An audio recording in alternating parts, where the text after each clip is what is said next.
There are stories we choose to remember, and stories that remember us long after we forget them. In a quiet attic at the top of an abandoned house, beneath layers of dust and time, there lay a single book. Its cover was cracked, its spine bent, its color faded to the shade of old smoke. No title, no name, only silence, the kind that settles when something has waited far too long to be seen. Morning light broke through the roof, slicing the darkness with beams of gold. Dust rose like a slow-moving galaxy, swirling around the book as if drawn to it. The attic felt tense, as if the air held its breath. A soft wind moved through the wooden beams. The book's cover lifted, just slightly, as if it sensed someone approaching after years of solitude. When the first page turned, it was blank. Perfectly blank. No ink, no imprint, no trace of a life once written. But the blankness didn't feel empty.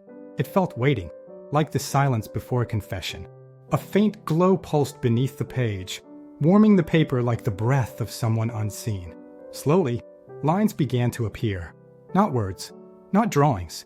The outline of a face, blurred and unfinished, as though time had smudged the memory. The face held no eyes, no mouth, no expression. Just the feeling of someone the world once knew and quietly lost. Each page revealed another face, faint, dissolving, fragile. Faces half erased by time. Faces that seemed to lean toward the light, as if begging to be remembered. But none were clear, none complete. They were imprints, echoes, shadows of people who had slipped through the cracks of memory. The attic darkened around the book. Fog seeped through broken beams. Pages turned themselves, slow, deliberate, as if guided by invisible hands. Objects stirred, a spinning compass, a broken pocket watch, a dusty frame with a blurred photograph. The book was calling its memories home. Shadows gathered on the walls, long, stretching silhouettes without bodies. They reached toward the book, but never touched it. As the pages turned, the shadows shifted, forming outlines of people long erased from the world's attention. A man carrying too many burdens. A woman singing softly to no one.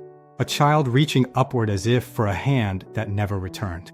Their stories rose like smoke, fragile and trembling. These were not strangers. These were people someone once loved and then allowed to fade. The book glowed from within, as if the memories inside were burning to be seen again. Wax from an old candle melted onto the floor like tears from the past. Halfway through the book, the pages shifted tone. They grew warmer, almost familiar. A blurred face formed slowly, gentle features dissolving like fog in sunlight. Then another face, unsteady, trembling. A face on the edge of recognition. The book wasn't showing strangers anymore. It was remembering the people you forgot. Friends you lost track of. Moments you were too busy to cherish. People who tried to love you in small, quiet ways, but fell into the cracks of your wandering life. Then came the final face. A face that formed slowly, painfully, resisting the page as if it didn't want to be seen. The ink spread like veins of light. The outline sharpened, then blurred again, then sharpened once more, until you realized the face on the final page was your own. Not as you are now, but as you once were, hopeful, honest, unbroken. The version of you quietly abandoned. When the final page was touched, the book closed itself gently. Dust spiraled upward, forming a shape in the air, the faint outline of a forgotten smile. Fog rolled across the attic floor. Light dimmed, then returned stronger than before. The book had not recorded history. It had recorded loss. Not the loss of things, but the loss of people, the ones you allowed to fade when life became too loud to listen. The Book of Forgotten Faces is not a book of strangers. It is a book of those you left behind and the person you once promised you'd become. And if you ever find such a book in your life, open it slowly.